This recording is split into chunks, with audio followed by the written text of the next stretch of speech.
I'm Al Basile. This is the 10th show in the series. Today's theme is that of nature, and my guests are Deborah Warren and A.M. Juster. Welcome. It's good to see you both. Great to be here. Terrific. So I'll start things off by asking Deborah to lead us into the dance. So take it away. Hi, everyone, and I am glad you're here. I'm going to start with a poem about coyotes because I realized that Mike has one as well, and he's going to follow me. So that decides me on where to begin. This is a poem where I envy an animal because he doesn't suffer, as far as we know, from the kind of angst that human beings have to go through. So I will begin. The poem's called Down to Earth. The coyote yip, yip, yips, imminent danger. The dog in the kitchen rumbles a basso growl. The field sends back a shrill, elastic baying. The kitchen gives a soprano howl. These two aren't discussing climate change, war, flu, layoffs. In this dialogue, a well-informed coyote's not relaying to a pessimistic dog grounds for worry, national cases of mange, the mountain lion population swelling, a cougar sighting 15 miles away, only a future close enough to smell. Thank you.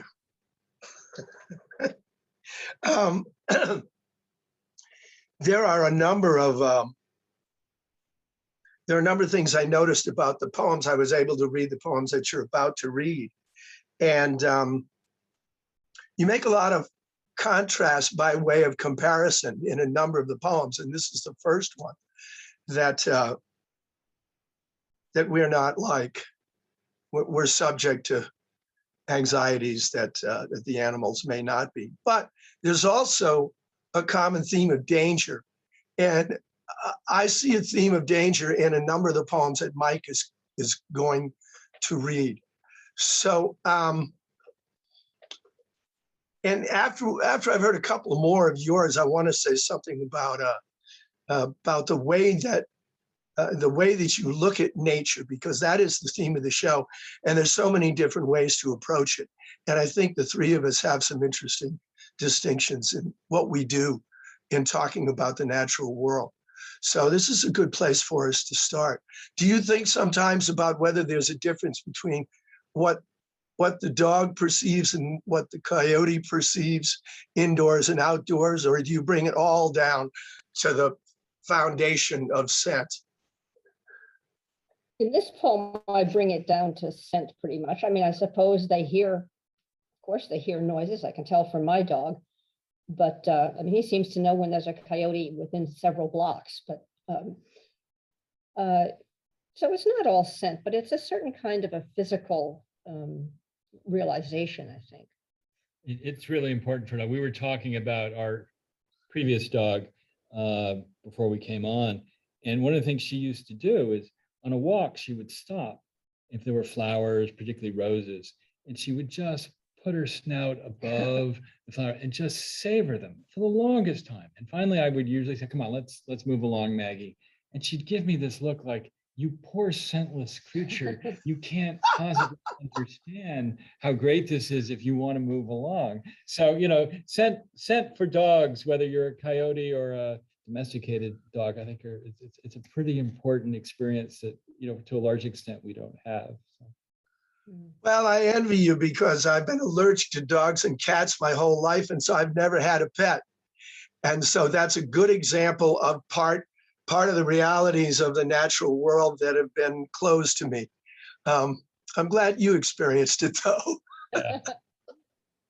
It sounds enchanting. I'd love to see a dog. I've seen dogs do that, but alas, not one of mine. Well, we're on the coyote theme. Mike, would you like to take the next step here? Sure. So this next one is called Three Visitors. And it's actually, in some sense, the title poem for the new book, Wonder and Wrath, from Paul Dry Books. You should check out the Paul Dry website. It's got Deborah's book, most recent book in it too. And one of the things that makes this book a little different from the ones before, I mean, I think Deborah and I are both poets who are very interested in form. And I think in the most recent book, I edged out from the safest, most comfortable things and tried a lot of new and different things from a formal point of view for me. So this is actually written in Anglo-Saxon alliterative meter, which I first started translating. And then I started thinking, well, this is kind of fun. I wonder if I can do this in original poetry, which not very many contemporary poets have done. Richard Wilbur did a couple poems in this meter. And this is also in some sense a sonnet because it's 14 lines and closes with a rhyme couplet. So it's a bit of a formal mash. 3 visitors. Mist on moonspill as midnight nears. Adrift but not dreaming, our drowsy sun is covered and kissed. At the kitchen door, our old Basset is barking. Coyotes out back are standing like statues down by the dogwoods. Across the crystal of crusted snow, they search for stragglers to startle and chase.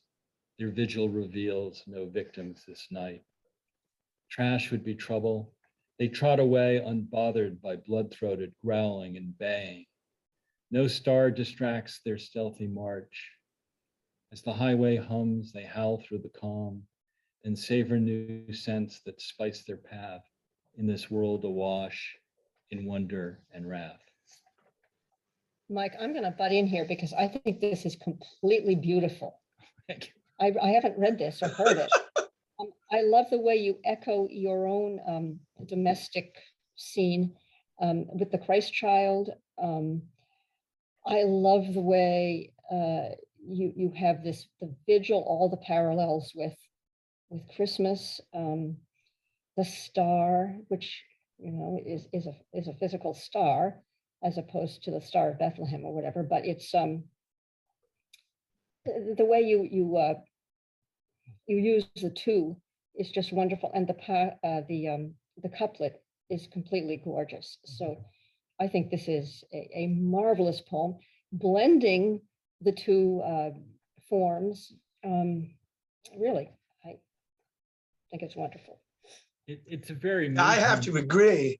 I wasn't aware of the Anglo-Saxon part of the form. I did notice the sonnet-like structure, but I'm going to have more things to say about the technique of your word choice. But I'm very, very much, as a musician, aware of and love to see and hear musical devices used in poems.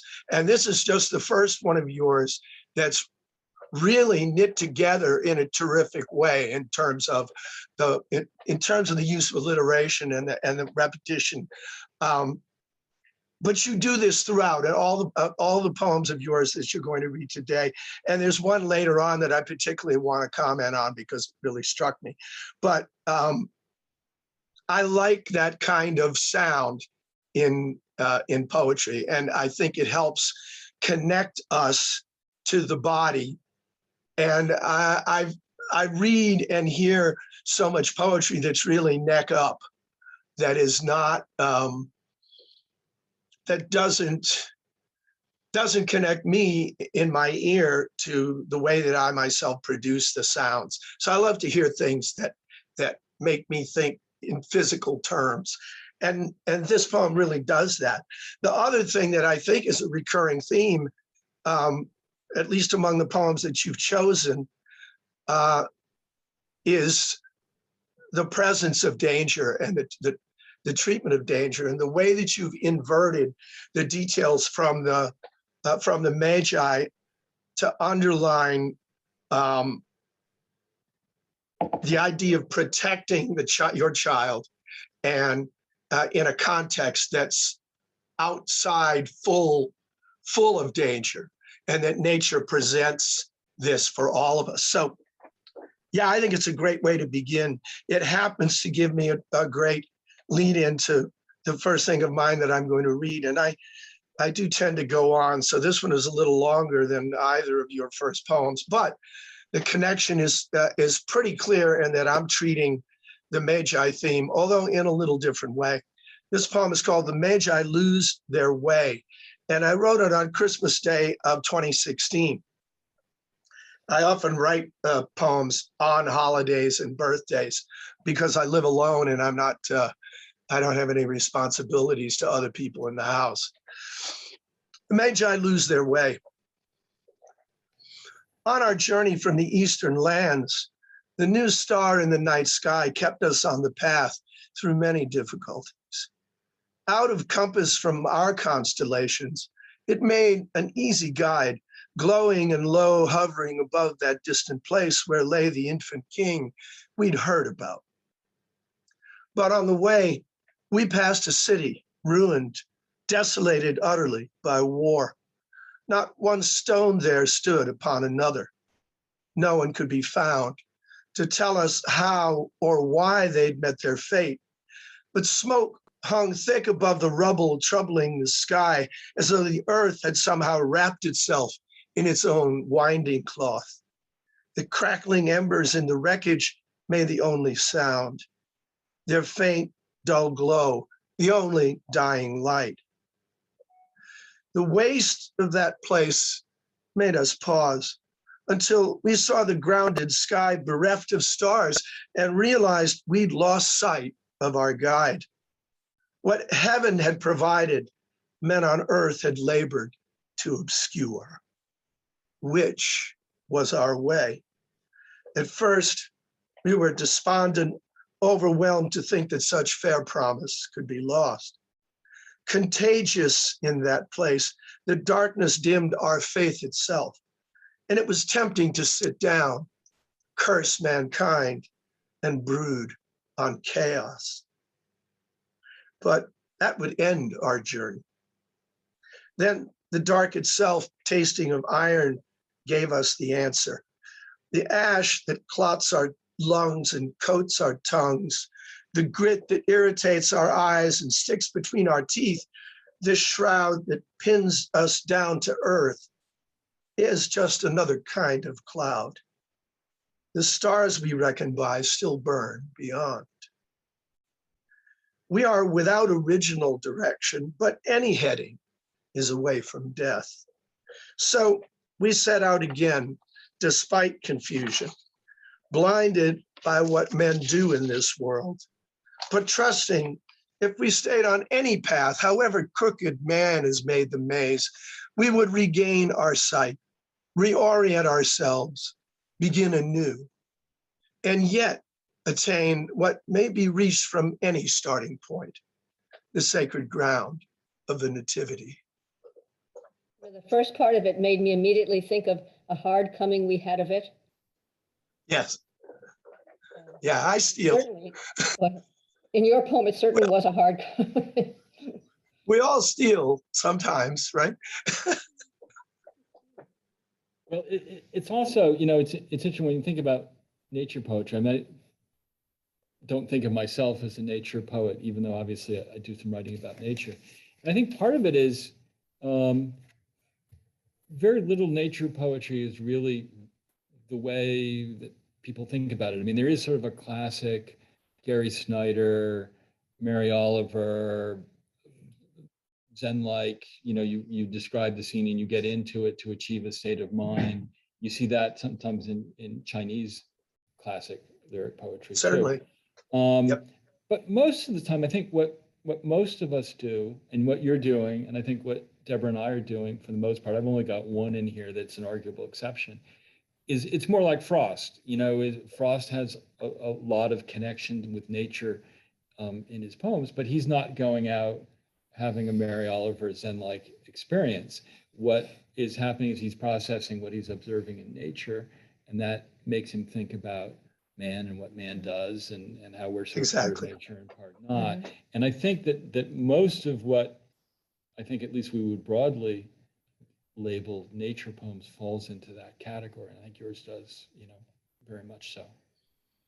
Yeah, that certainly is what I get at a lot of the time in terms of identifying nature within myself and also without myself and trying to make the connection or trying to interpret. So yeah, it's definitely more out of what I read in Frost. And as a New Englander, I paid a lot of attention to him and have since I was a boy and he was still alive. His last poem, In the Clearing, was published when I was, I think, 15. And I was just tickled that as old as he was still working.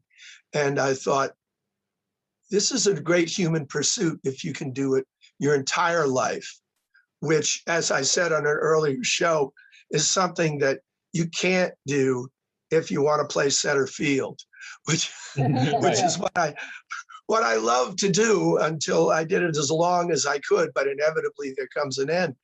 But I was also heartened by late Yeats also heartened me to the idea that you can keep learning and keep changing and keep improving at this particular pursuit, unlike so many other ones. So yeah, but thank you. I think you're dead on in terms of what I was getting at. I also often talk about the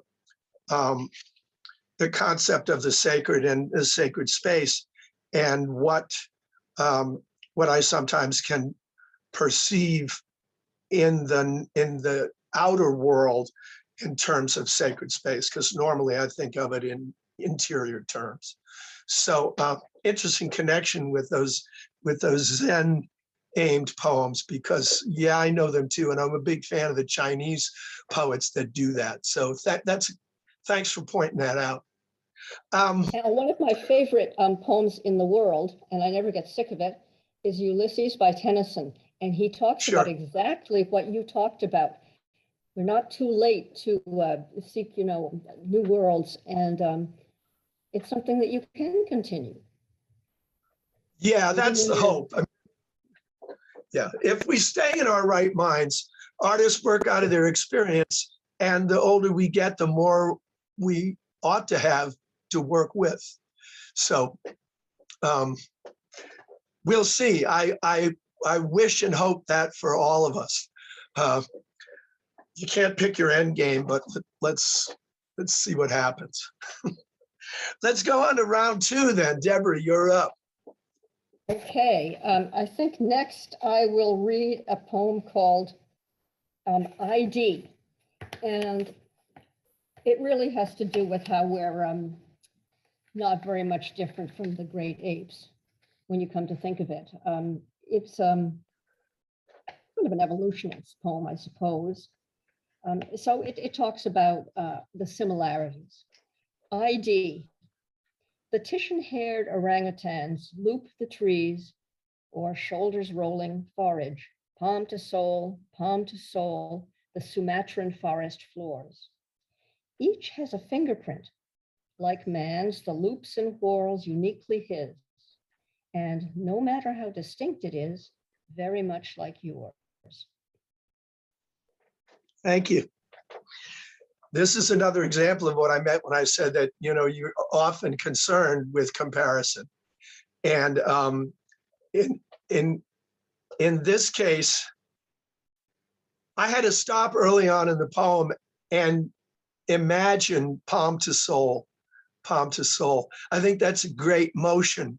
But I never really thought about it before in terms of being evoked in language. And I think you've done it in the most concise way possible.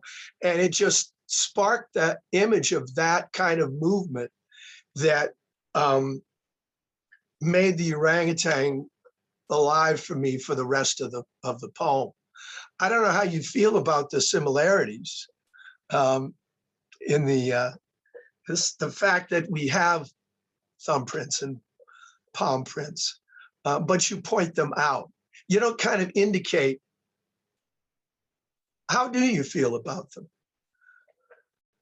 Well, this is kind of a cautionary tale. If we get too hoity-toity and think that as human beings, we're the tops, well, maybe we are in some ways, but we're not that far removed from other non-human beings. And I think there may be a non-obvious hint in there, because one of the things I love about Deborah's poetry generally is it's got a playfulness with language. She's got, she's got a whole book on that recently too, but all the poems have a playfulness with language. And so I don't know whether I'm reading too much into this particular one, but you've got in the third line, the repetition of the phrase palm to soul. And, I do think of those many pictures where you see an orangutan or gorilla, with the hand up like that. And there's usually a very sort of soulful look. And I'm wondering whether she's punning on soul. And I did notice that this is the first of two poems that she has where she's got soul, S-O-L-E in there. And I'm thinking on both cases, okay, how much is going on here? But certainly, at the very least, it does sort of plant the thought about whether these are beings that have souls and contrary to Sure.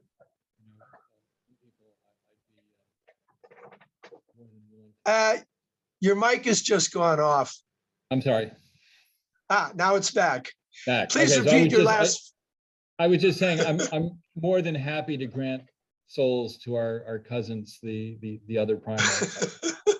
They've shown that they, deserve, and it's something I've written. I don't have it here. I have it in the previous book, but having worked half my career in public service, half in biotech, the experimentation on primates is very troubling. Even when it's relatively harmless. And I do have a poem in my first book, about that subject. So these are not ordinary animals. These are animals that force you to ask some questions about us as well. Sure. Well, and the implications of the comparisons that you're making in this poem, Deborah, and in some others that you're going to read about different critters, you don't hit us over the head with the implications, but they're there. And as Mike says, it gets you thinking. And certainly if you can have a thumbprint that's similar to ours, why not have a soul that's similar to ours? They don't have to be identical. Terrific. Excellent. Okay, sir. All right, well, why don't I do another critter poem? Keep the theme thing going. You guys have them, so go ahead. This is called Surveillance. And again, this is some formal experimentation for me. I mean, one of the poets I've come to admire in recent years is the former poet laureate Kay Ryan, who was introduced to me by my friend Dana Gioia. And Kay is got a sort of remarkable and unique prosody, which I haven't seen imitated by other people. And I commented on that to someone. And then I started thinking, well, what would happen if I tried to do that, as well? So this poem and a couple others that I've done recently are heavily in debt to Kay Ryan and her quirky way of trying to write poems and catch you a little off guard here and there with the language. Surveillance. Jackbooted jays, the two who try to eat small eggs nestled in holly, return to eye our sparrows young. In glittering, corrosive sun, they seem to savor how their prey keeps quavering and squittering. They dive and veer and rise to rest on splintered pickets, then brashly fly through walls of leaves. It's obvious what they will do. The coming days shall see a flash in azure sky of ravenous and jagged blue. Yeah, thanks. I see that so clearly. How about you? Yeah. Well, also I hear it. And a word like squittering, which I'd never seen before, seemed so much onomatopoetic that I didn't go to the dictionary.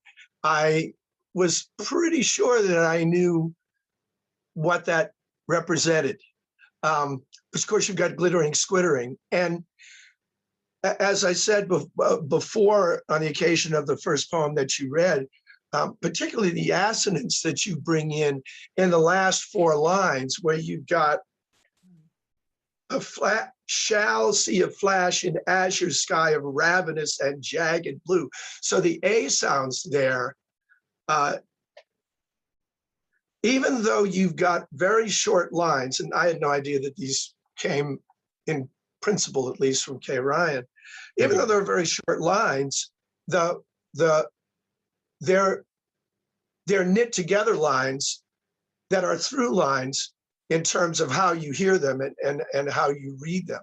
So they're organized on the page in just a few words at a time, but there's a tension between the quick hits of the short lines, and for me, the arcs of what's actually expressed.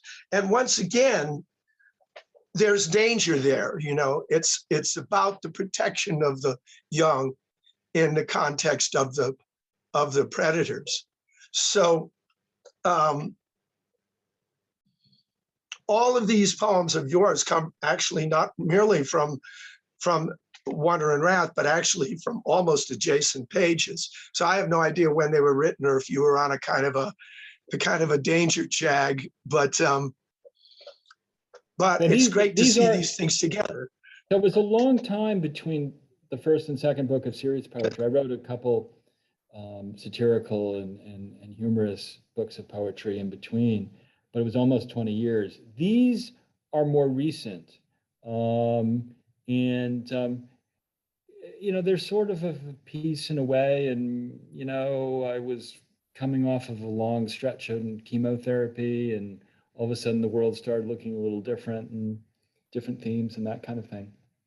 I'm glad you pounced on squittering. It was, I mean, this is a true story. I was working on this, and I was trying to get to the end of this stanza, and all of a sudden the word squittering popped into my head, and I kept thinking, oh, you know, I'm not that big on inventing words. Maybe, you know, maybe that will seem pretentious. And then all of a sudden I said, why don't you check the dictionary just on the off chance? And sure enough, there it was in the OED, meant exactly what I thought it meant. So I think, okay, I'm off the hook for squittering, which is a wonderful. It couldn't mean anything else. It couldn't mean anything else, right? And Al's entirely right. It's wonderfully onomatopoeic. It without having ever looked in the dictionary. Exactly. You know what it means. And so, you know, I just, you know, if a word is that remarkable, how can you not use it when you have half a chance? Yeah. I think that's the way to use unusual words, which is to say in a context so secure that the reader doesn't stop and say, I better go look that up. Right. I think you want to keep everything, you know, the poem should explain itself. And this, I thought it was a perfect example of word choice because it was so vivid. Deborah, as you say, I mean, I saw and heard all of this all the way through. So I particularly like that the images are strong, but then that the music of the poem accompanies it. And then, as I said, I like that tension between the curtness of the lines and the stretch of the expression. I'd like to add two things that I take as axiomatic, actually, in poetry. One is that I believe it's as important to see a poem on the page as it is to hear it. Now, that might sound heretical, but most of the reading of poetry that goes on is people reading it on the page. And I think the layout is very important. And if these birds are anything, they are not lovely, fluid, swooping things. Oh, no, they're jays. You talk about music, they're not legato, these birds, they're staccato. And that's what his line is, you know? Yes. So I believe that it is a real asset to this poem, not just sound, but sight, that he has it, that Mike has it like this on the page. See, this is a great point because I've been on record for a long time, partly because I'm a performer by nature, is saying that for my poems, at least, I don't think that the experience is complete until you've heard me read them. But if you're going to mostly have, as you say, readers who are looking at what's on the page, and if you're going to be shorn of the potential of using your own voice and your own body to produce the sound, then you might as well make a virtue of what the page offers. And that's what this does. I mean, what impressed you about it was something that could only happen on the page. So even though I like it because it's kind of the opposite of what I try to do, and it makes more of the page, where I'm always trying to say, well, it's nice on the page, but really you ought to hear me read it. So in fact, my first book, I recorded the entire book. Maybe it was my second book, and put a link in the book where if you had the book, you could follow the link and hear me read any of the poems. There were 100 poems in the book, but you could hear my version of each one. So that's how hung up I am on my own performance. But I wanted that at least to be an option. I'm still to this day don't know whether anybody took me up on it, but it's there for anybody that's interested. So, okay, this is, I got to figure out which way to go next. I think I'm going to pick up on and underline the theme of danger, because this is a poem that has nature in it and people in it. And it's about hidden danger in the natural world and hidden danger within us. And it makes a connection between them. It's called At the Beach.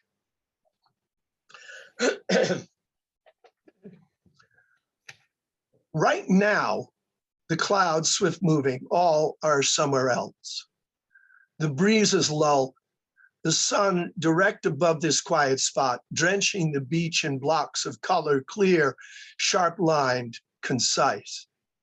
Meanwhile, on blankets, hiding in a bunch, the young are trying things they've heard about or seen, believing lies their bodies tell them. Girls have studied closely how to look while peeling off their shirts, the crossing of the hands over the head, the languid tug, and how to drop and step out of their jeans. They barter what they have, extending credit as expectations fluctuate and prices plunge or spike by dint of ignorance. Boys, reduced to parts, know what to do, but not the way they'll feel. And showing what you feel they've learned just leads to complications. Better to act and not to question why.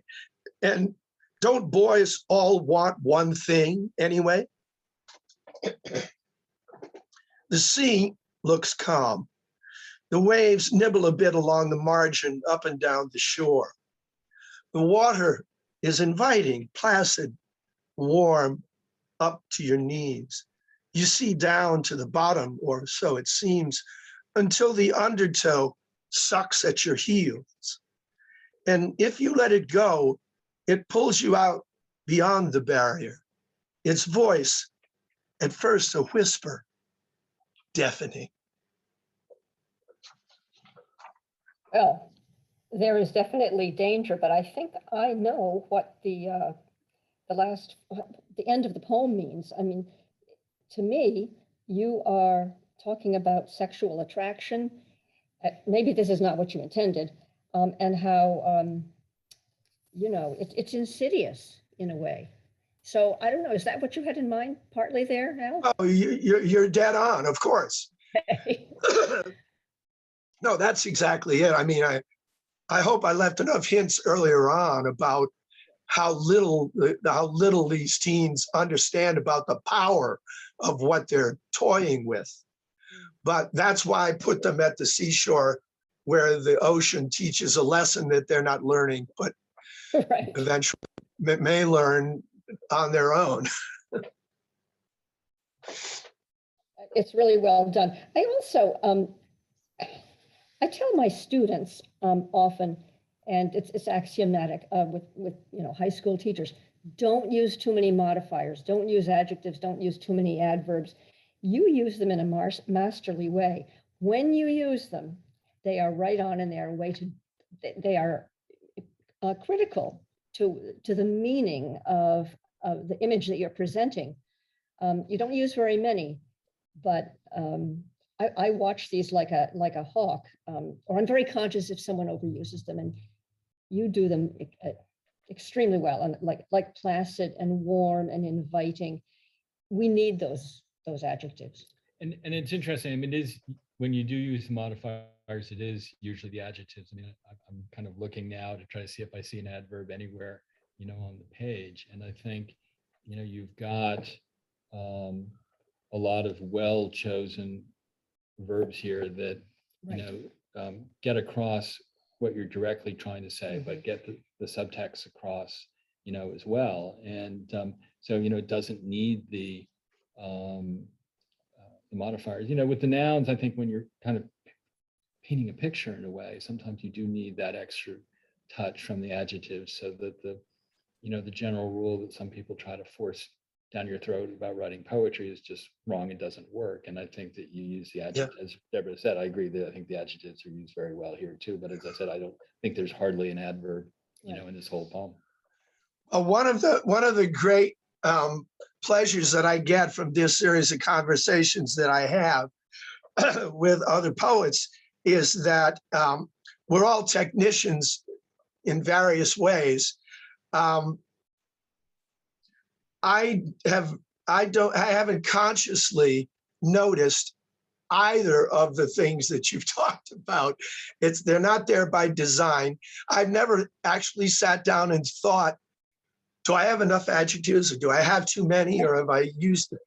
It's never occurred to me. So hearing from a technician who is aware and on the lookout for such things is a great kind of leavening to the conscious part of how I work, because these are things that I haven't thought of, but maybe now I'll think more of, or maybe I'll continue to not think of them if, as you say, I'm kind of getting it right without thinking. Well, it goes to something important. So something that trumps the rule that Deborah cited and all the other rules that people sometimes try to jam down your throat, that they're all secondary to speaking in an authentic voice. And I think when you do that, you violate some of these other so-called rules, but you do it properly. And so, right. I think in some ways you don't even have to think about a lot of these so-called rules if what you're doing is just speaking in an authentic voice. Yeah, no, I think you're exactly right. I'm sorry, go ahead. What impresses me about this poem the most, I think, is that it's very straightforward. The diction is very colloquial for the most part. And so the reader never stops. It's got a great deal of readability, not just because of the humor in the details, but you don't need to use a lot of devices, because your only device is the implicit comparison between, the ocean taking you away and desire. And that is the device of the poem. You don't need linguistic fanciness. Yeah, well, it's nice to hear you say that, because that's certainly my hope. I generally am metaphorically grounded, so that I naturally will make this comparison, but then I don't worry about it. To go back to your comment, Mike, as a songwriter, I encounter the same kind of thing happening, because there are all kinds of rules that they say you should follow when writing songs and writing song lyrics. And in fact, exactly as you say, it's about the authority of the voice. Because I work in, I often write songs in character. The characters have different voices. And so the opportunities for me in terms of diction may vary.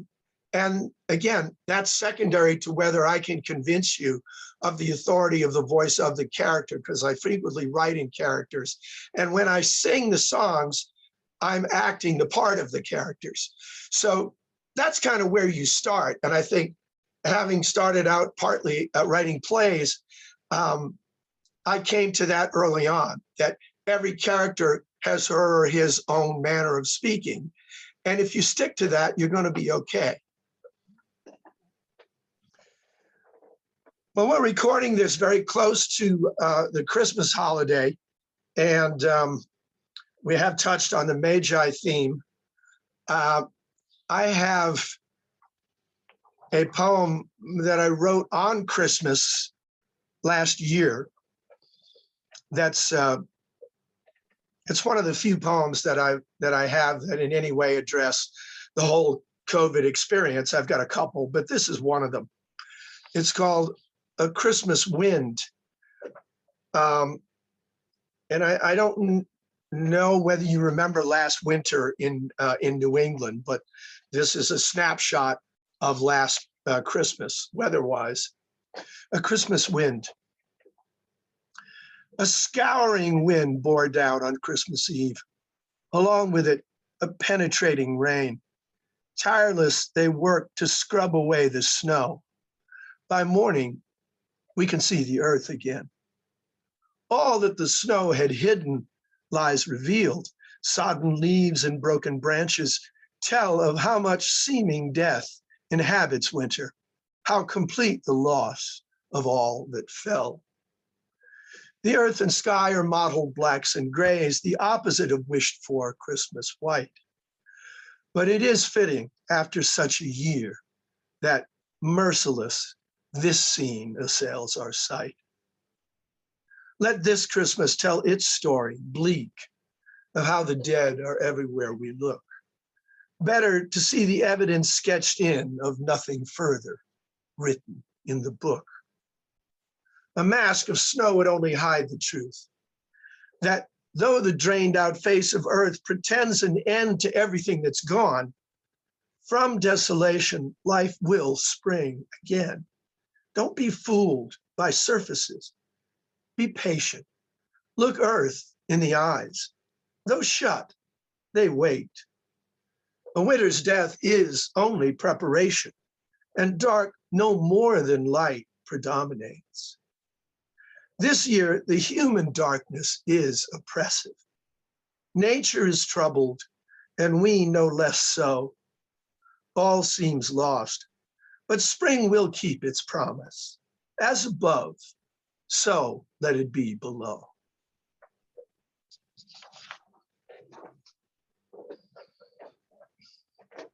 First, I think it's going to be, I think there's going to be a happy ending. And as I read on and on, it seems to be no happy ending.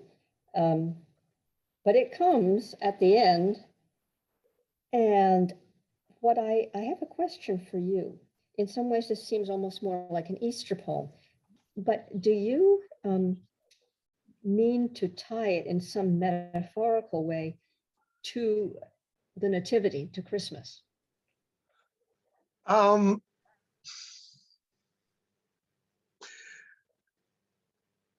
Or was it I just would written say on it's, Christmas Day? yeah, I think it's two squares removed in terms of the connection to Christmas.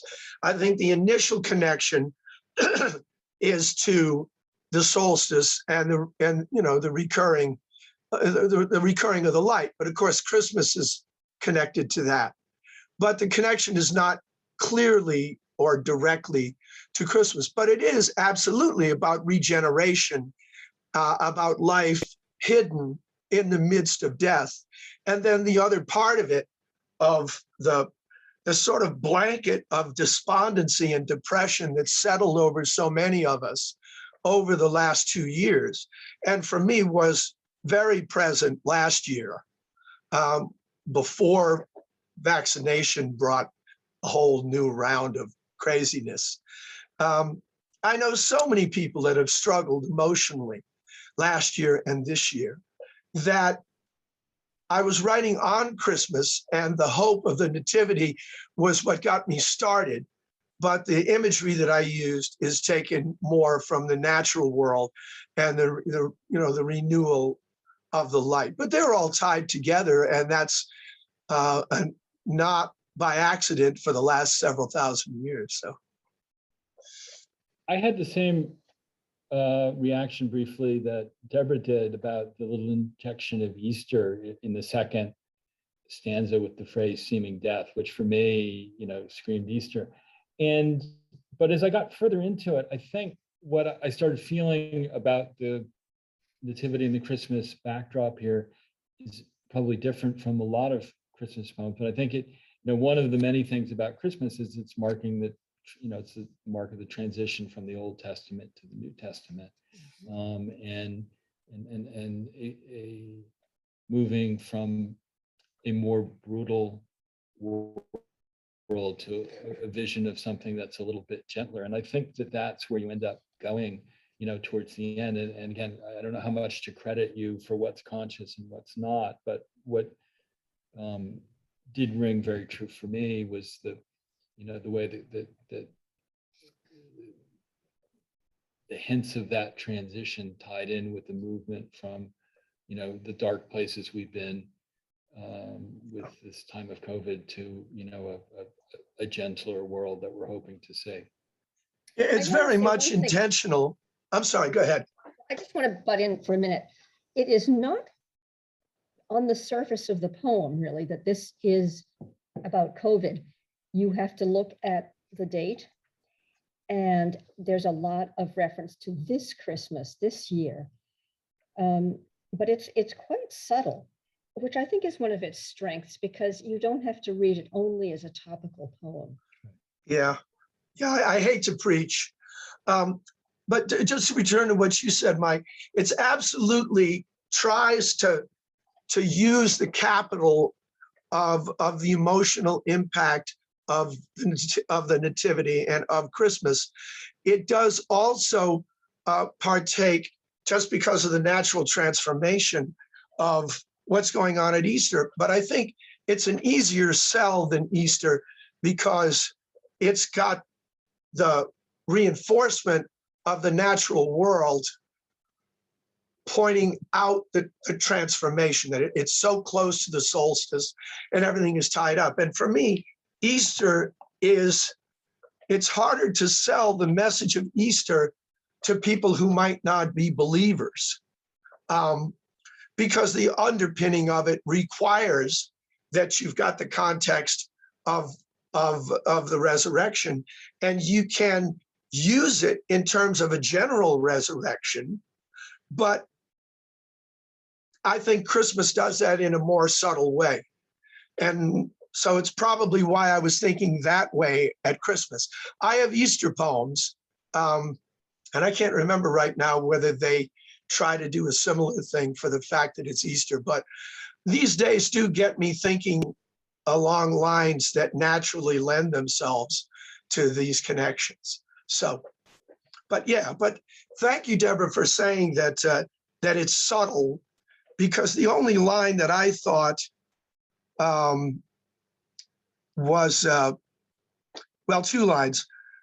The bleak story of how the dead are everywhere we look, which, it could be everything that's dead, but I was thinking of the dead from the disease. And then I think the more telling line is, this year the human darkness is oppressive, which is kind of building up on the theme of the Magi poem, that the activity of humans clouds and shrouds what we would be living through if we didn't make our own lives so much harder. So anyway, thank you. Those are, again, as I said, it's terrific having having other people who wrestle with words in similar ways comment, because you see things that necessarily are hidden from me. So I appreciate your contributions. Okay, round 4. Let's see, I guess it's my turn. And I'm going to read another poem that's somewhat on the same theme as the one I read about the orangutans, or the great apes, being not so different from human beings. And I say it more explicitly here. There's a worm named, well, you can see his name in the epigraph if you have it. It's Caenorhabditis elegans. And this is on the occasion of this worm's genome being sequenced. He has a pretty simple genome, so he came before the Human Genome Project. And he's known as this worm as C. elegans. And he's often used by scientists for this or that because of his his body's simplicity. C. elegans. Groundbreaking news about the nematode C. elegans, an even simpler beast than they had thought, with a genetic code 19% identical to yeast. And now I hear that the sequencing machines associate me with him, with vermin, by festooning us in matching strands of genes. A common heritage I can't deny, but a worm? He's less than dirt, the uber-low doormat to the world, bred to submit and never turn except earth clods, and so unprepossessing. Except I've also read how it's supposedly the meek who hit the jackpot, the big legacy, and earn what great H. sapiens inherited, the earth that elegans was first to turn. I love the tone. It's a wonderful tone. I mean, you use science. You treat it with some humor, but you force us to think. And in a lot of ways, I feel like there are people who mistakenly see some kind of unnatural kinship between science and art, or science and poetry. But you inhabit both worlds with such ease, and you bridge them in this poem with such grace. And yet the whole time you're reminding us that this worm is vermin. As I say, you're comparing by way of contrast, but at the same time, you force us to consider to what extent we are the same. And of course, it's in the genomes that the connection can't be denied. So you lead us there right away, and then play with the whole idea of being there.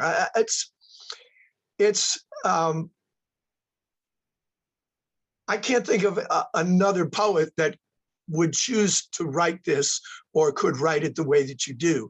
And just personally, I think as we go through our lives, what I think, at least I should try to do more and more, is to do whatever work, not only that I can, but and not only that I'm well suited to, but maybe that I'm suited to, and maybe the next person isn't suited to. In other words, to write the work that only I can write. So I suppose somebody else could have written this, but this is a good example to me of that kind of poem coming from you in your voice, if you don't mind my saying it. I mean, you have a scientific bent in a lot of your work, so that's just how it strikes. I'm going to send this poem to some good friends from the neighborhood. Our dogs are best friends, and there are a couple that met in this lab over at Mass General Brigham that does nothing but C. elegans research. Both of them. Oh. So I think they're going to get an enormous kick out of this one. So. See, where else are you going to get something to send them? Yes, that's certainly right. Certainly nowhere better. That speaks to what I was just saying. It's like it's so discreet a creation. It's thank you.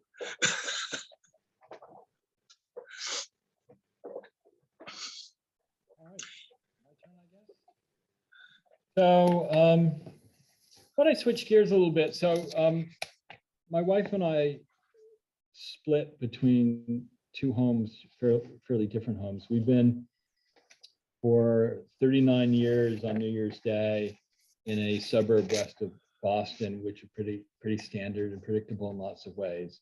But we also, a little bit more than 20 years ago, did something a little wild and reckless, and we bought a summer house on a tiny island 11 miles to the west of Martha's Vineyard, which actually was the site of the first British attempt to colonize North America.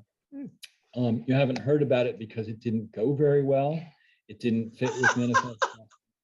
In 1604, they all packed back and went back to England after about a month on the island.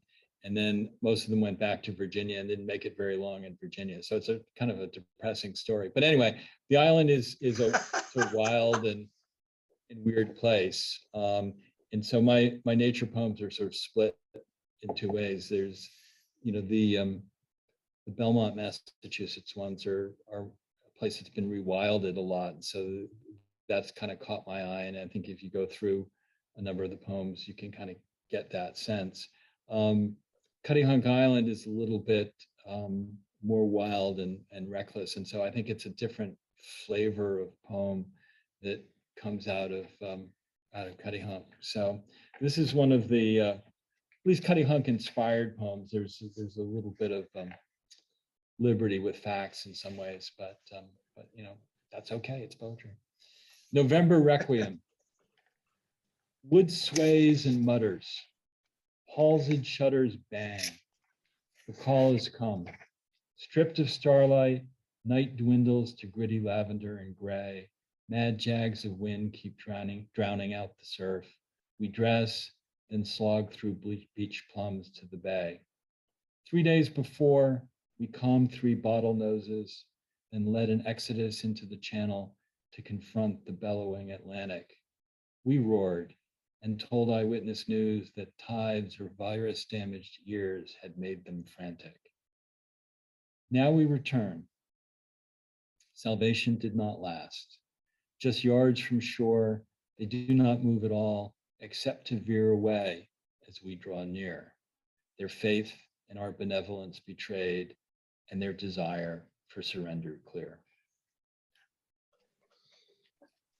This is certainly an atmospheric poem.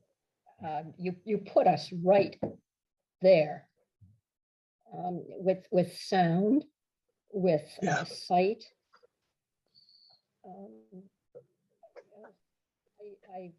I can really relate to it because I love the sea, but this idea, this sort of tragedy about the dolphins. These are dolphins. Yeah, is very poignant, and that's the feeling that the emotion that I get mostly from this poem. Well, I agree that the opening of the poem, between the sound and the word choice and the way the imagery works, it puts me into a very specific place meteorologically. The gusting of the wind. But boy, the language is great.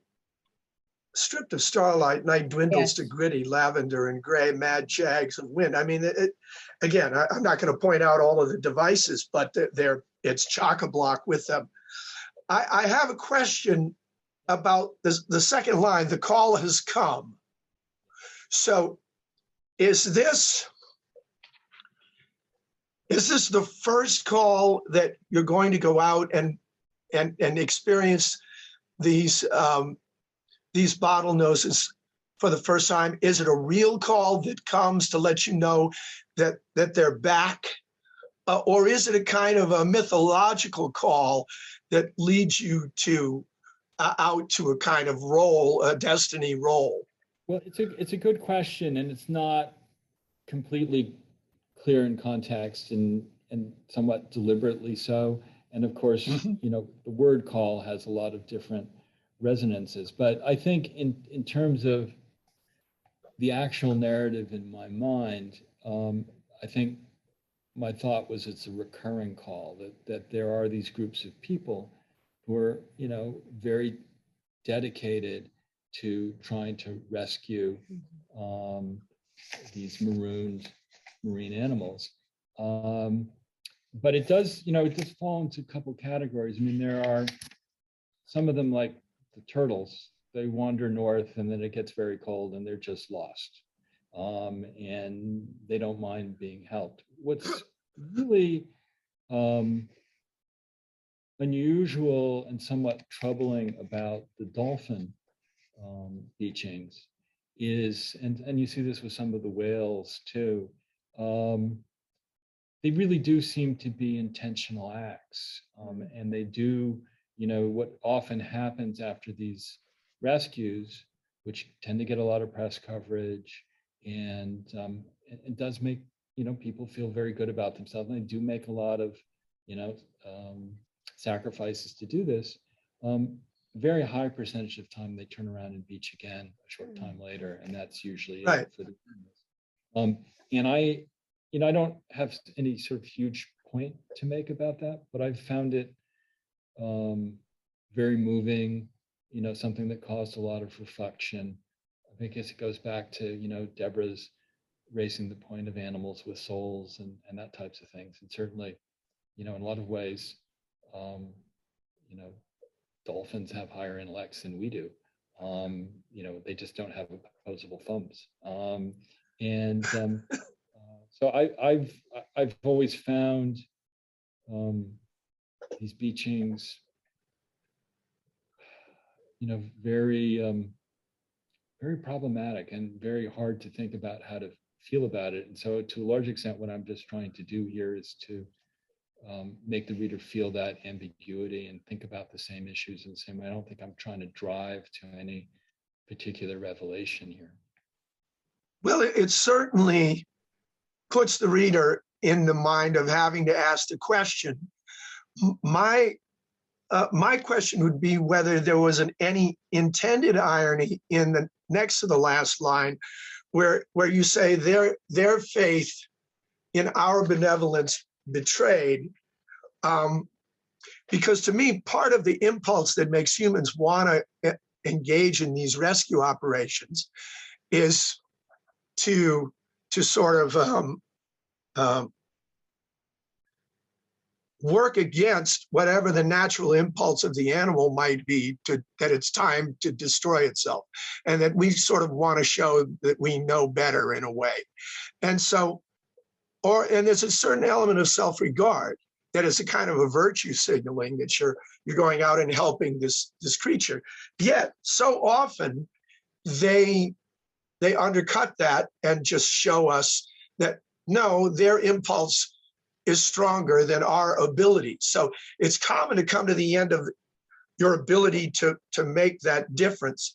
But I wondered whether it was a question of our faith in our benevolence as much as their faith in our benevolence, if you see what I'm saying. I want to talk, if you Yeah, allow me, I want to say hey, it's something. your house and your computer. You can do what you want. Well, no, that's not true.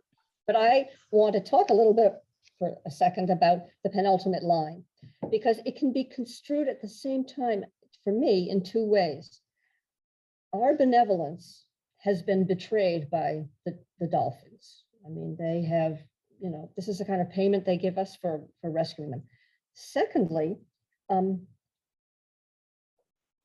their faith is betrayed. It is revealed. They don't have much faith, perhaps.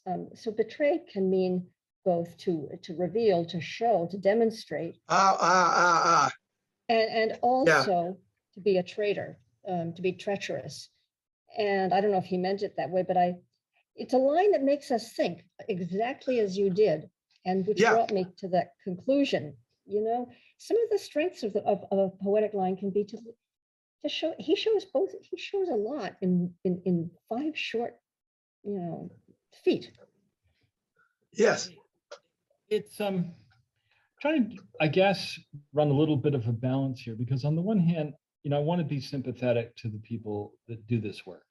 And part of going into some of the detail in the beginning is to show it is hard, and it is unpleasant in lots of ways. And people believe very strongly in what they're doing in order to do it. And I wanted to have that as a foundation.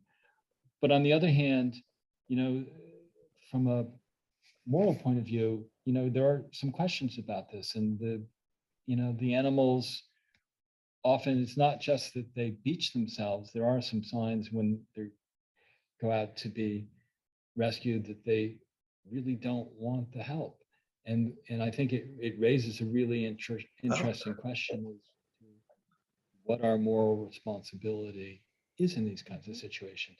And again, I wanted to go with a light hand. I didn't want to be harsh on the people who do this, but on the other hand, maybe be just a teens harsh because on a subset, because there's usually a spokesperson, the person who's talking to the eyewitness news in the second stanza. And it does tend to be a little bit of chest thumping by the spokespeople in these situations, but I don't think it's usually not fully representative of the people that the spokesperson is theoretically speaking for. And I think that that's something that we ought to be questioning a little bit and thinking about, and not just in these situations, but other situations where we feel very driven to quote unquote help. We need to think hard about, are we really helping or not? Mhm. And then it goes to, and that's true in foreign policy. And so, I think floating around in the background is the brother's keeper issue, and that seems Sure. often very straightforward to people in the beginning until you're really out doing it and looking at real world consequences, and then maybe it should give you some further thought.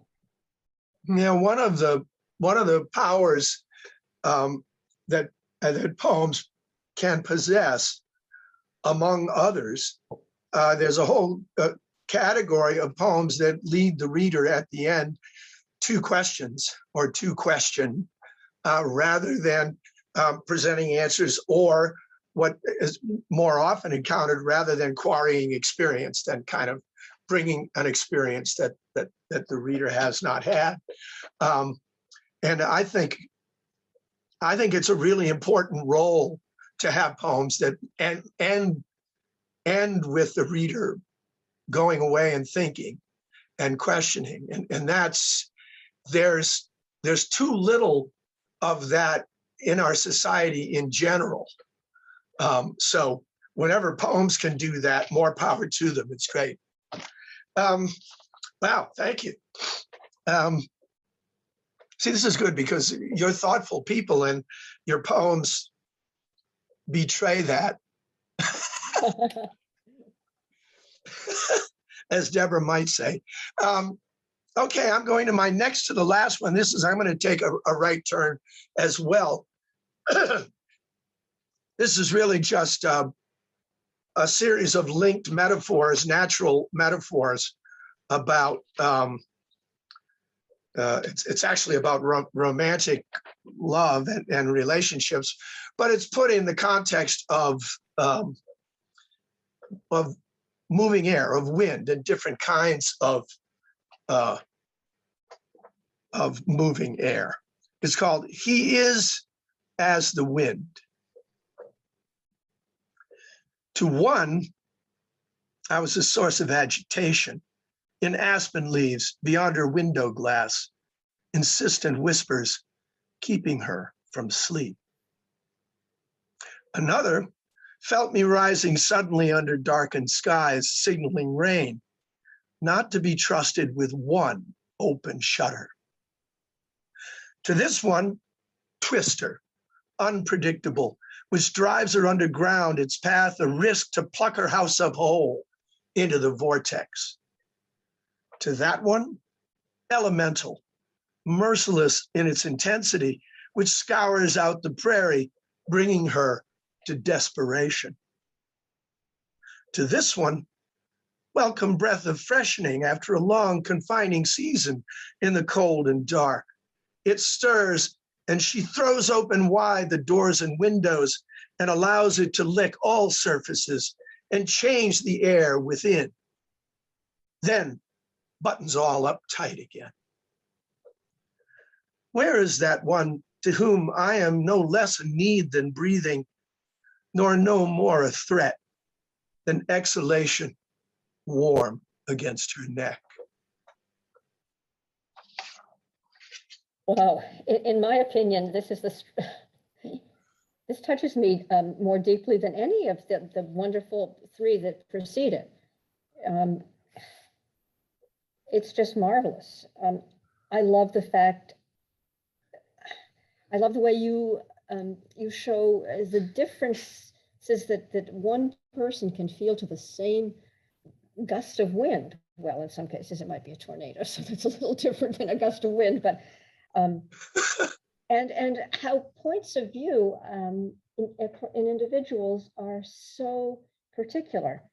But then the end is, well, it's just lovely. It's really just lovely. And I Thank you. can't improve on that by words. Well, the other thing that, and I don't know whether this is conscious or not, from the title and then recurring particularly in the second half of the poem, the wind, air, breath. I mean, etymologically, air and soul, words for air and soul tend to be intertwined. I'll let Deborah was an actual classics teacher. I'm just a fake classicist, so she can probably riff on that better than I can. But it's a constant. The great ones have used that pairing before. I mean, the project I'm working on now that's driving me insane, but should be out in 2023 from W.W. Norton. I'm doing a complete translation of some of the greatest love poems that have ever been written, which are in Petrarch's Cantonary. And one of the recurring tricks in Petrarch is punning on his beloved's name, Laura, and the Italian for breath or aura, which is auras. And so when he's using the pronoun, which is the L, it's L apostrophe A-U-R-A. And so, go to the point where, he uses it, for instance, as one of the repeating words in his sestina. He's using Laura and Laura, and it's almost impossible to duplicate fairly in the sestina because you can't duplicate the same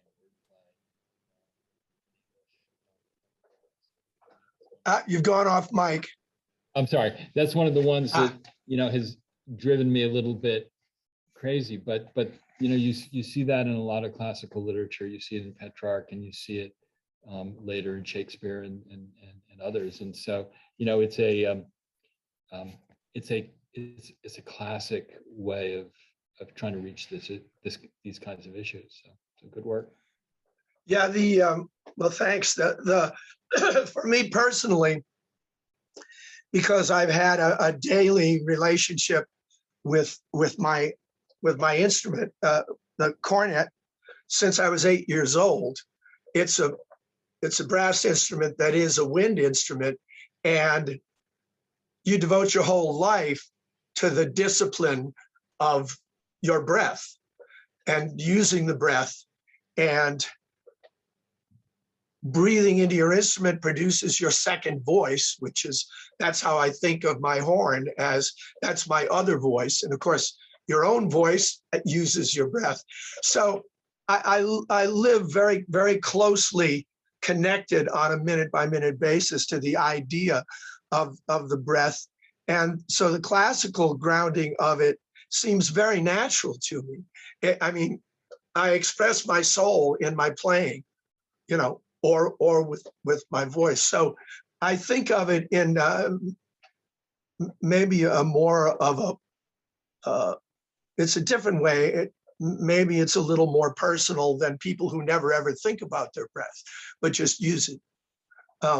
So yeah, that's the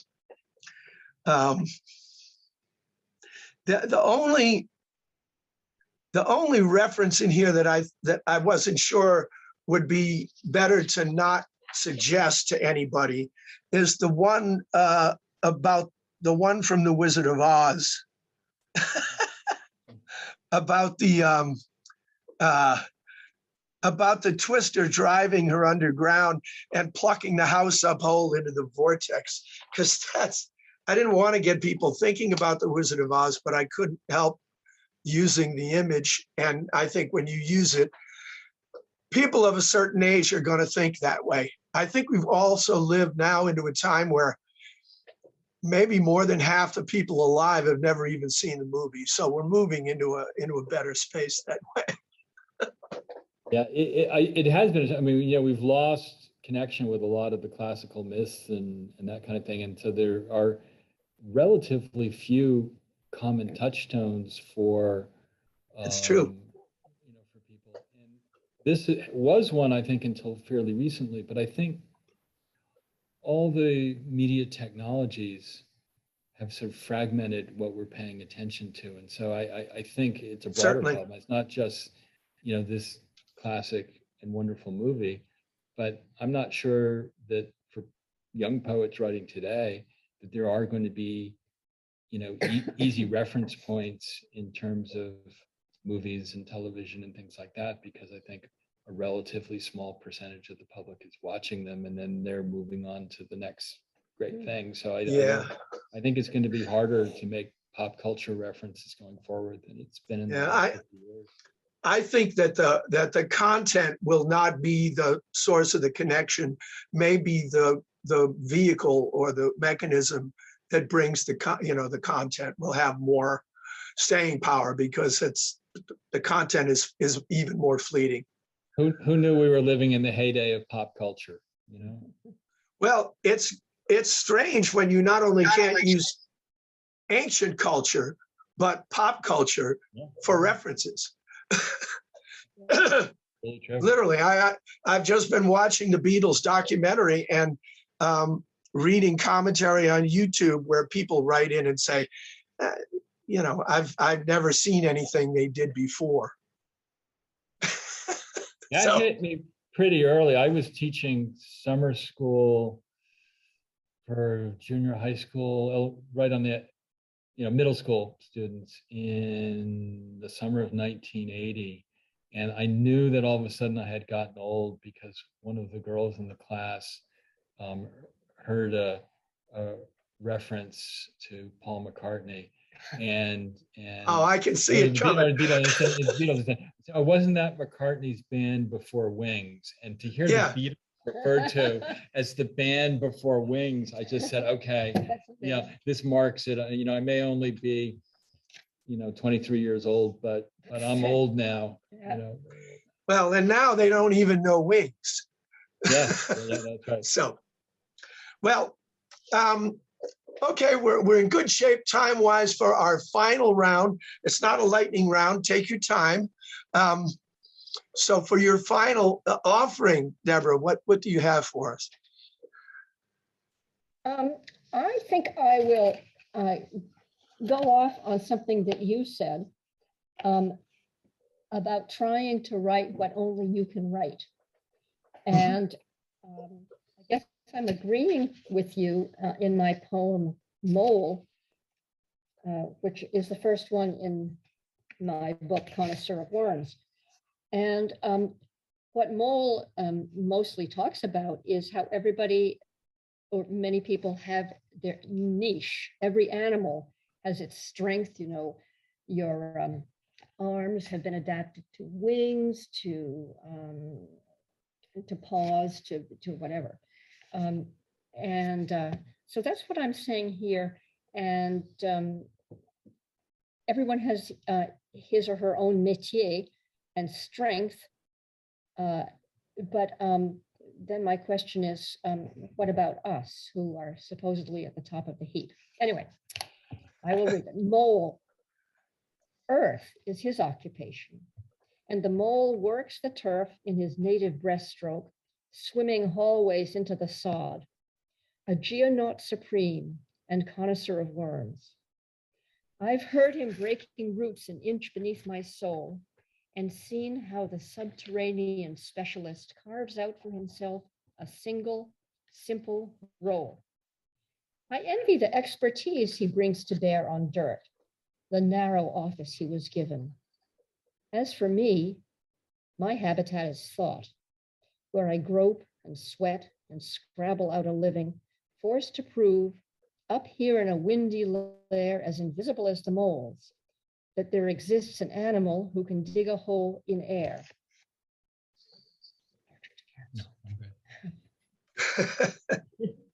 We have a cat that went right by the computer right now. Well, when I had a chance to read this before, you're reading it right now, and what I thought of immediately was this whole the whole natural principle that that we work against things, that when we have limitations or specific challenges, we have something that we can engage with and push against. So for the mole, there is the earth. And so you always know where you stand, although you're not standing, as a mole, because the earth is there. And it's funny, I've had, this is a little bit off the wall, but I have a poem about playing the trumpet that talks about how the instrument forces me to be a certain way, or it won't allow me to make a sound on it. If you don't play properly, the air column doesn't vibrate and you don't get a sound. So in a sense, the instrument corrects me every time I play it. And so this is the process that it's more than playing with or without a net, as Frost said. You've got the thing opposite that gives you your role and your way forward. You're dealing with something far more difficult, trying to make a hole in air, because what is it that we don't push against? In the initial act of creation, we're not pushing against something, I don't think. I think when we're rewriting, we've got something there to work on and to push on. But it's the freedom. It's why so many people are intimidated by the blank page, that you're not limited by anything outside of yourself. So you've got to find the handholds and the footholds within yourself to be able to make a hole in that air. I don't know if you feel it the same way, but I immediately thought, well, hell, of course it's easier for a mole. He's got the earth.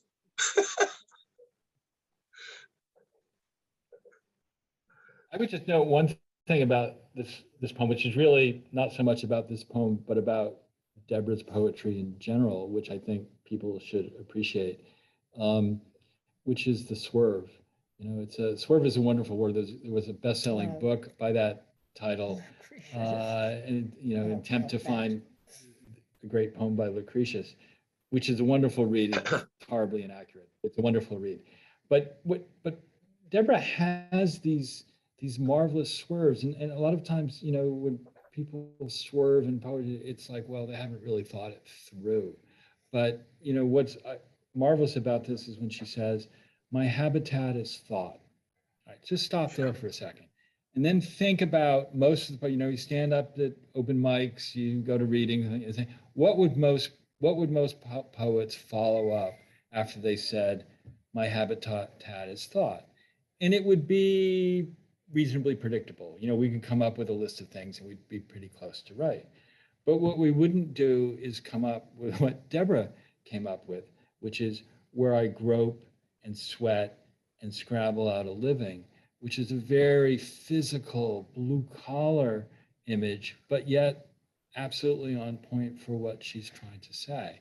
And that's one of the beautiful things about how this poem is crafted, is that it takes you someplace you don't expect to go, and it's perfect. It's not just a swerve for the sake of a swerve. It's a swerve to communicate something that's authentic, to kind of go back to what I was saying in the beginning.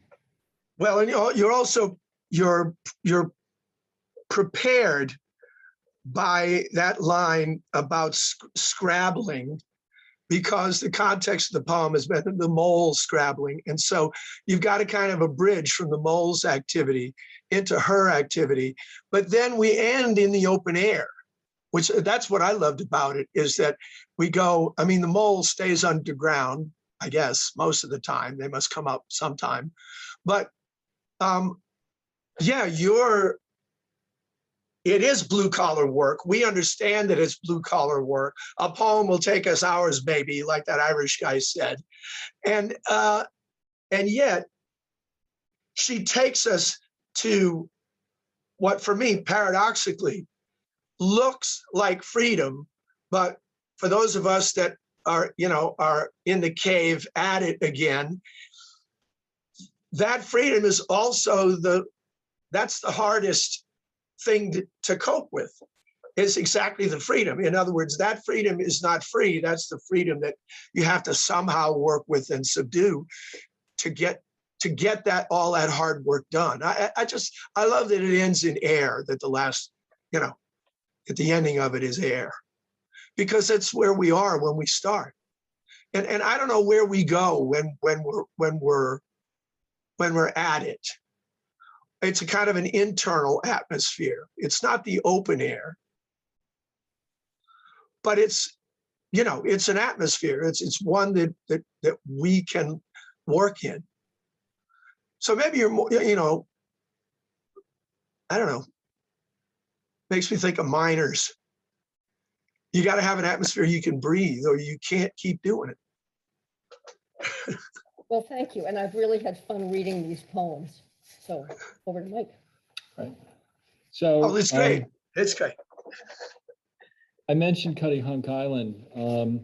So I've got 3 poems in Wonder and Wrath that are written the same way, sitting on the porch of an 1867 house, looking out sort of high on the hill, looking out over Vineyard Sound and the Atlantic Ocean. And one of the things we can see on a clear day is the place where John F. Kennedy Jr.'s plane went down. And so I wrote this poem, which, I'm ending with, while thinking about that, while sitting in the rocking chair next to the aging Springer Spaniel and just thinking about the scene. No Man's Island for JFK Jr. A strip of violet quivers in the haze, a near mirage above the furrowed grays and blues of Vineyard Sound, an afterthought of wind-worn scrub the military bought and then abandoned. Peace returned except for sea that pummels shoreline. Surf has swept away most tools of combat, though in dense tangles of grass and vines, old armaments remain as lattices of rusted lace. Signs tell the curious to leave this place, but squadrons of resurgent birds ignore these teetering commands of the Cold War. Gulls bomb the rocks with crabs. A few miles north, 2 shrouded boats are crossing back and forth, as if to mark where Camelot's last son thought he could see the sky where there was none. Oh, wow, last line. Yeah. There's a lot in this poem. I relate to it because I live within sight of my house is an old, when we grew up, we called it the fort, but it's an old Cold War army base with a lot of this leftover stuff that Mike described so perfectly. This business about JFK Jr., it's very interesting to me that we don't, and this is one thing that few people do, we do not get until this final couplet that I can see any overt reference to him. So Mike has set the scene in a very evocative, especially for me, way. And it's quite different from the place that he ends. We come full circle around to the epigraph. And I think that's one of the strongest things about it, not to mention that the last 2 lines are superb. Thank you. Of course, I agree. The mood that is generated in the most of the poem is, for me, a really apt backdrop for the introduction of what, for me, is the mystery at the very end. The image, I can't say that I knew the details of JFK Jr.'s death well enough to have pictured it on my own. And of course, I didn't see it coming in this poem because you don't see it until you get there. But that last line takes me into a tunnel of imagination that I've never been before. And it's only by going there, and it isn't until I get to the very end of the last line and I'm in this very different place, as you say, Deborah, that I get a feel for how the mood of the very concrete surroundings are and how they're related to this very, very human abstract illusion in the mind of a person immediately leading to his death. That on the surface, they're so polar, seeing concrete imagery that creates this kind of historicity and a general sense of loss, and then having it crystallized into this I don't know any other way to put it except that it's like this. It's a very, very specific moment in the senses, in the imagination, that once I've experienced it, I see how I was led to it. But if you said to me, how would you go about taking a reader from someplace to that moment, I wouldn't have any idea of how to do it. So there's a mystery to this that I think is really powerful. That's what I love the most about it, is that you deepen the mystery about the end of his life by taking us into him at that moment. But you didn't start with it. And you didn't start in an obvious way to get us to it. You got us there by a kind of a jump, by a kind of a transformation. And there's supposed to be some magic in it, and you have it. So great. I want to say something about those last two lines, because I think that in a way they are the heart of the poem, as is fitting for a final rhymed couplet. He's alluding, of course, to the Kennedys, whose family and their tenure, it was they were compared to Camelot, to the heroes, the mythical heroes of Camelot. And in fact, Camelot was a myth. This young man, he had his future ahead of him. The sky was his whatever that limit, whatever the phrase is, and that's literally what happened. And in fact, it was part of the crashing of the whole thing, and maybe even the myth of Camelot. King Arthur was a 5th century or whatever, just guy. I mean, it's all a lovely, wonderful myth. And they all talk about islands. They go off to some island in Avalon, But I think maybe Mike is there's an allusion there to all the beautiful, magical, you said magical things in life. In some ways, they can be a kind of an illusion. And I don't know if that was at all. Yeah. I think for me, it's a little bit broader than just JFK Jr. I mean, for me, the Kennedy presidency was really significant. I mean, it was, and I think it's hard for people who are young today to even connect with certainly what it meant in terms of an infusion of values about kind of having a broader responsibility for the world, and that public service was a noble thing. And I think probably I wouldn't have spent half my career in public service if I hadn't grown up in a household where JFK was so huge.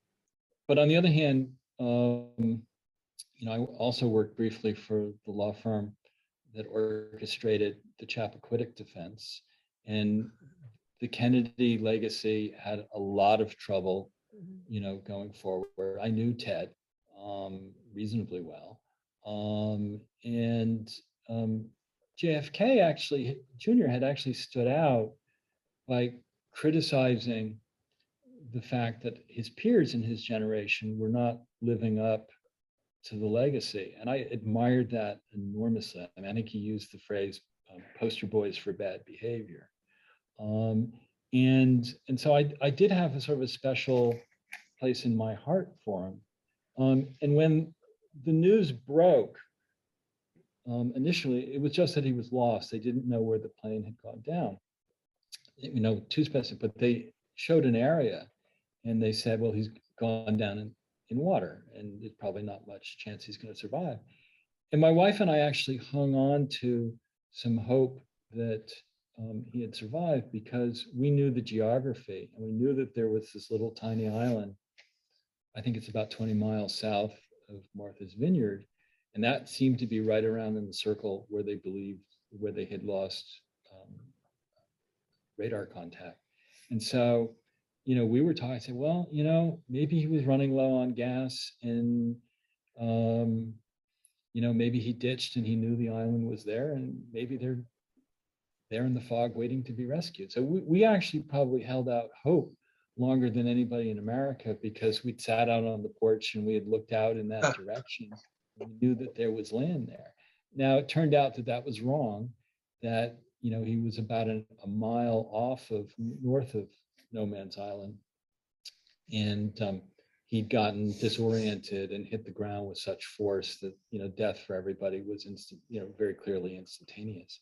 But, you know, we clung to that for a little while. And I think that's a little bit of what's hanging around in the mood of this poem as well. I think the other thing is I once had the privilege in London's oldest used bookstore of holding a copy of the anthology where Milton's Lycidas first appeared. And it was an interesting experience because it was put together fairly quickly. And it's a mixture of poems in English and Latin.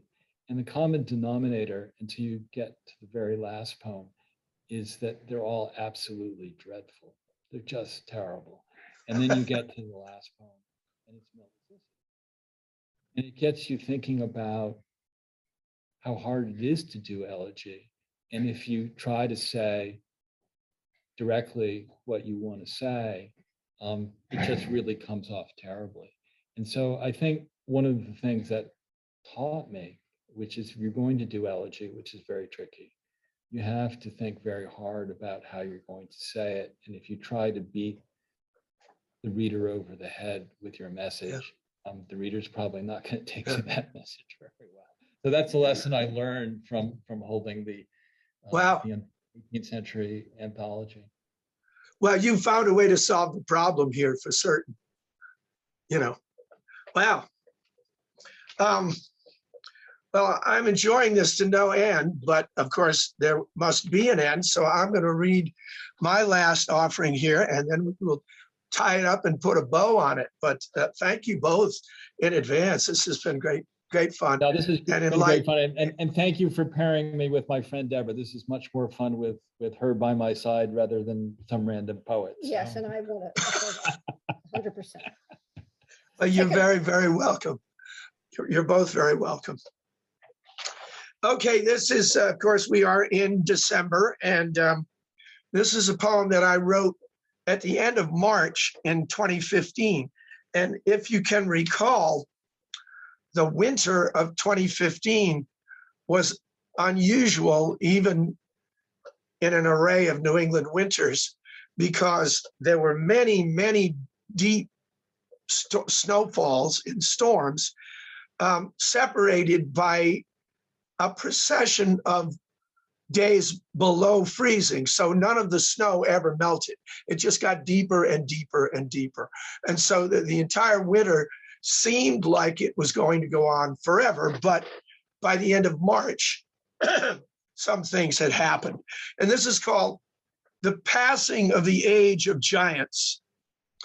And the epigraph is, Where Are the Snows of Yesteryear by Francois Villon. And this is about snow, new and old snow. They hurry down these modest flecks of wet and whiteness, wind directed to meander, then settle, soaked up instantly at touch of earth, already brimming with the winter melt.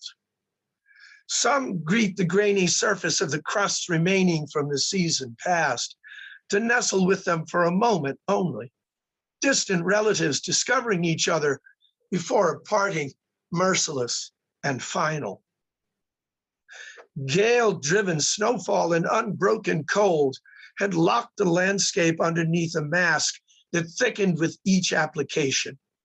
Gusts had tarted up the drifts to an extreme. The depths erased the outlines on the ground and memory of other years alike. No slackening. Each week increased the grip with fresh attention.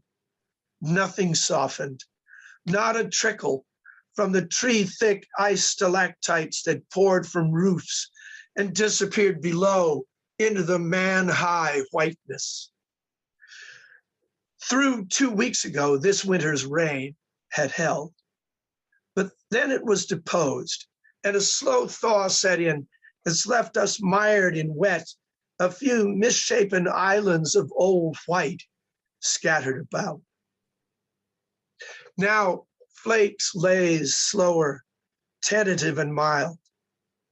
They are as temporary as can be, these crystals, barely making it to earth.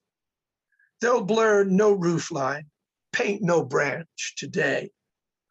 If some dirt-pitted patch surviving from those months of iron rule offers the proof of snow that bowed the earth under its yoke, they're ignorant of common origin, last only to be touched, then disappear. Love your conceit at the end of this being like a tyranny or the reign of a regent. Works where you talk about well, all the regal imagery that you have.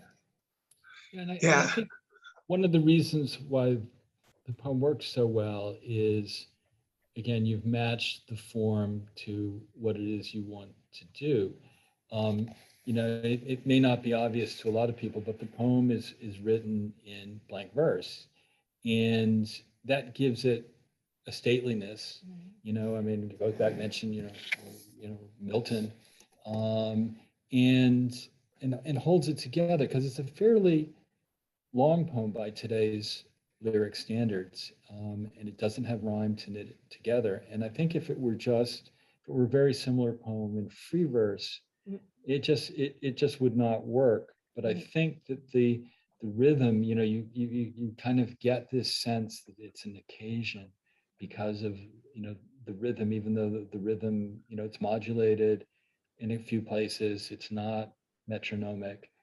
It's just very skillful, and it brings you into the atmosphere in a way that a poem doesn't pay the same attention to craft would not. Well, I appreciate that. I mean, a dimension of it, this is a good example of one poem that I think benefits from hearing the way that I read it, because I do consciously vary my pace and modulate my voice to try to make the most of what's there. But you're absolutely right that it's longer than you generally encounter nowadays. And one of the benefits of making up my own show is that I can read poems that are a little longer that I haven't otherwise read anywhere else.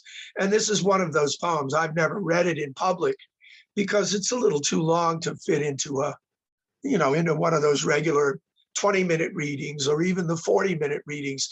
You have to pick one or two that might be longer, but most of the time you've got to vary. So I appreciate your being involved in the format that let me read it.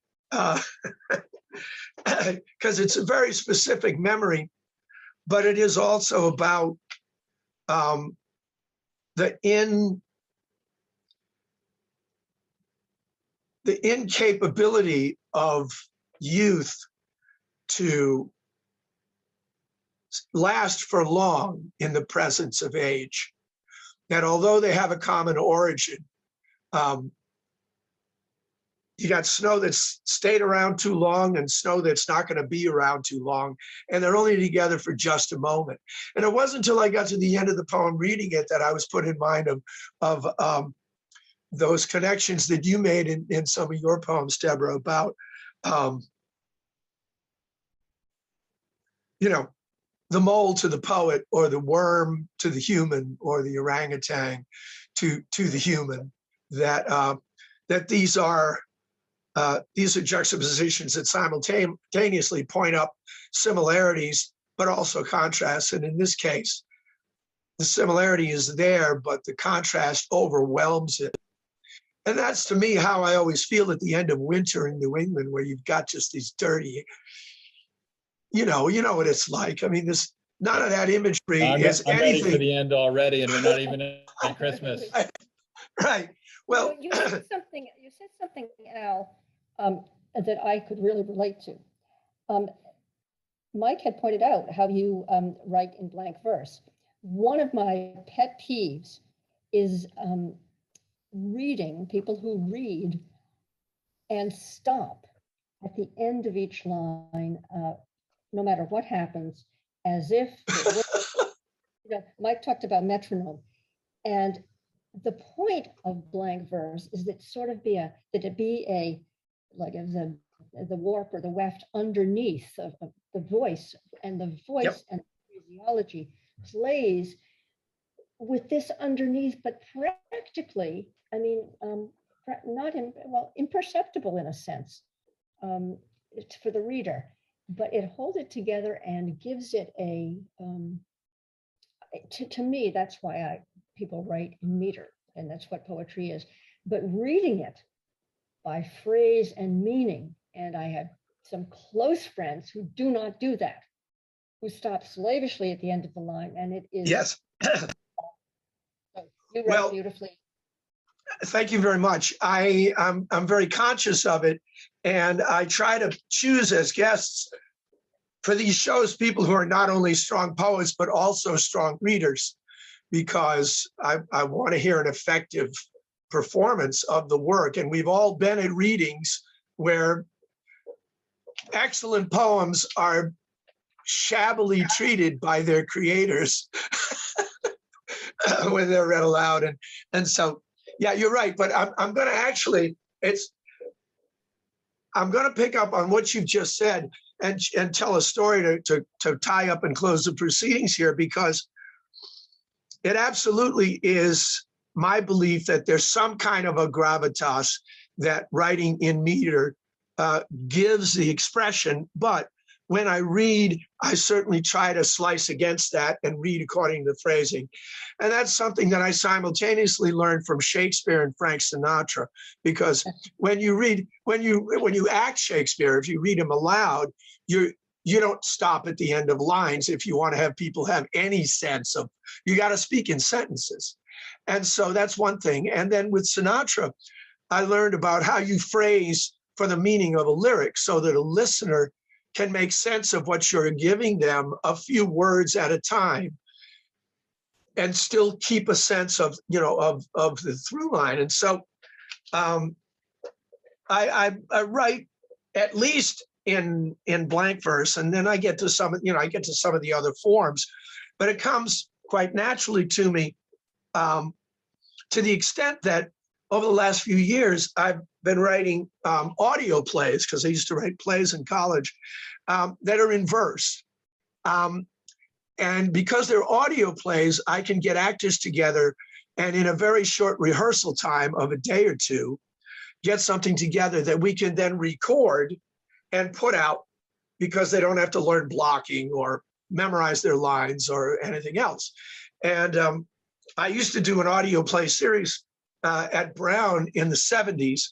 And it was a great way to give actors a chance to do something without tying them up for 5 weeks for a production. So I have some friends who are very good actors and very experienced ones. They're my age or even a little older. And 3 years ago, I wrote the first of these plays, and it's basically a mystery thriller, but it's in verse. And I didn't say anything to the actors when we were rehearsing. We just went through it and we talked about their roles.